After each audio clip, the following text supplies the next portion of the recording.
Halo, assalamualaikum warahmatullahi wabarakatuh. Alhamdulillahirrabbilalamin. Wabihi nasta'in wa ala umuri dunya waddin. Wassalatu wassalamu ala sayyidina asrofil anbiya'i wal mursalin, sayyidina wa maulana Muhammadin wa ala alihi wa sahbihi ajma'in, amma ba'du. Kepada Dr. Handes Kiai Haji Al-Jaini MPDI selaku Ketua SID Al-Muslimun Taubun Blitar yang saya hormati, kepada Bapak Muhammad Shadiq MPDI selaku pembimbing mata kuliah pengantar pengelolaan kelas yang saya hormati. Perkenalkan, nama saya Siti Badiatul Mansura, mahasiswi dari kampus STID Al-Muslimun Taubun Blitar semester 6. Ya, dalam video kali ini saya ingin memenuhi tugas mata kuliah saya. Di sini saya akan menjelaskan sedikit materi tentang problematika individual dan juga problematika kelompok. Ya, baiklah. Yang pertama adalah problematika.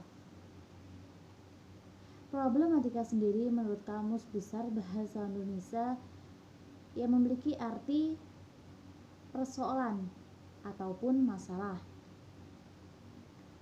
Nah, menurut Sugiono sendiri, problem merupakan kesenjangan sesuatu hal yang terjadi tidak sesuai dengan apa yang diharapkan, sehingga menimbulkan suatu masalah. Kemudian, pembahasan yang kedua adalah pengertian dari problematika individual. Problematika individual terjadi karena kurangnya pemenuhan kebutuhan diri individu, sehingga dalam rangka memenuhi kebutuhannya tersebut dia melakukan segala cara untuk memenuhi kebutuhannya tersebut. Nah, di dalam proses pembelajaran kita dapat mengetahui peserta didik yang mengalami suatu problem ataupun masalah. Yang pertama, kita bisa mengenalinya dengan melihat bahwasanya pola perilaku yang terjadi adalah sering mencari perhatian. Kemudian yang kedua, kita bisa melihat pola perilaku yang menunjukkan kekuatan. Seperti dia itu menunjukkan bahwasanya dia itu yang paling berani untuk berkelahi. Kemudian kita juga bisa melihat dari pola perilaku bahwasanya dia itu sangat putus asa, pesimis, tidak ingin maju. Dia menganggap bahwa dirinya itu tidak bisa. Itu berarti ada suatu permasalahan di dalam diri individunya sendiri.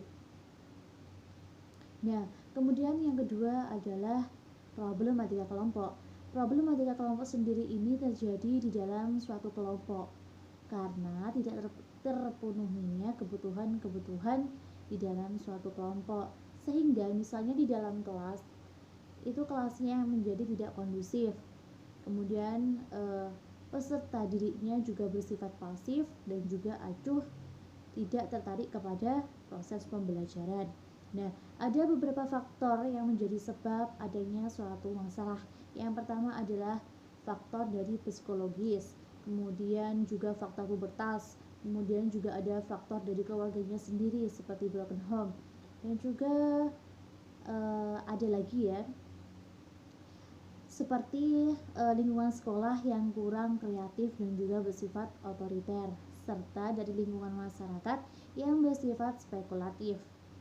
Nah, kemudian ada langkah yang tepat dalam menanggulangi permasalahan tersebut. Nah, yaitu kebijakan terhadap pusat pendidikan, seperti di dalam sekolah formal dan juga di lingkungan masyarakat.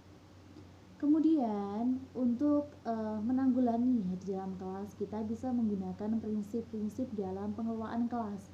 Yang pertama adalah prinsip hangat dan juga antusias. Jadi di dalam proses pembelajaran harus menciptakan kondisi yang hangat, akrab terhadap muridnya. Kemudian juga adanya tantangan-tantangan di dalam proses pembelajaran sehingga sangat menarik minat dari peserta didik sendiri. Kemudian harus menggunakan gaya belajar yang berbeda, yang bervariatif, menggunakan model dan juga metode yang menarik. Nah, kemudian dengan keluasan, harus sabar dan tenang. Kemudian juga menggunakan cara-cara menasehati dengan hal-hal yang positif seperti itu, dan juga harus menanamkan rasa disiplin terhadap peserta didik. Nah, menjadi seorang pendidik kita juga harus belajar untuk disiplin, karena peserta didik menjadi tauladan bagi peserta didik. Nah, dapat disimpulkan bahwasanya problematika individual dan juga kelompok ini kerap terjadi di dalam kelas.